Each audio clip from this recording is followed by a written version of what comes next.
بسم الله الرحمن الرحيم. عن أبي سعيد رضي الله تعالى عنه قال قال رسول الله صلى الله تعالى عليه وسلم: والذي نفسي بيده إنه ليخفف على المؤمن حتى يكون أخف عليه من صلاة مكتوبة يصليها في الدنيا. رواہ احمد۔ حضرت ابو سعید خدری رضی اللہ تعالیٰ عنہ بیان فرماتے ہیں کہ نبی کریم صلی اللہ علیہ وسلم سے درخواست کی گئی، یا رسول اللہ صلی اللہ علیہ وسلم، قرآن کریم میں قیامت کے متعلق کہا گیا ہے یومن کان مقدارہ 50,000 سنہ، کہ قیامت کا دن 50,000 سال کا ہوگا۔ ما اطول هذا اليوم، یا رسول اللہ یہ تو بہت لمبا دن ہوگا، اس دن کس کو طاقت اور قدرت ہوگی کہ وہ اس دن کو برداشت کر سکے؟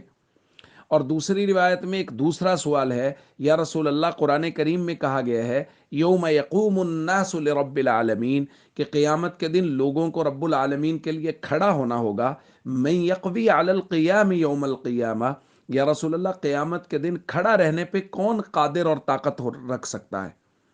تو اس وقت نبی کریم صلی اللہ علیہ وسلم نے یہ جواب ارشاد فرمایا جو آج تلاوت کیا گیا۔ حضور نے فرمایا، قسم ہے اس ذات کی جس کے قبضہ میں محمد صلی اللہ علیہ وسلم کی جان ہے، انہ لیخفف علی المؤمن، یہ قیامت کا دن مومن پر اتنا ہلکا اور خفیف ہوگا، حتی یکون اخف علیہ من صلاۃ مکتوبہ، یہاں تک کہ ایک فرض نماز سے بھی اس کو کم معلوم ہوگا، یصلیھا فی الدنیا، جس فرض نماز کو مومن دنیا میں پڑھا کرتا تھا۔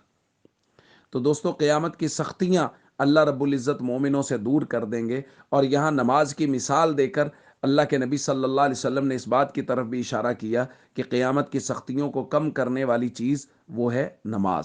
اس لیے فرائض اور ارکان اسلام کی بھرپور پابندی کریں اور ہمیشہ اللہ کی رحمت کو مانگتے رہیں۔ السلام علیکم ورحمۃ اللہ وبرکاتہ۔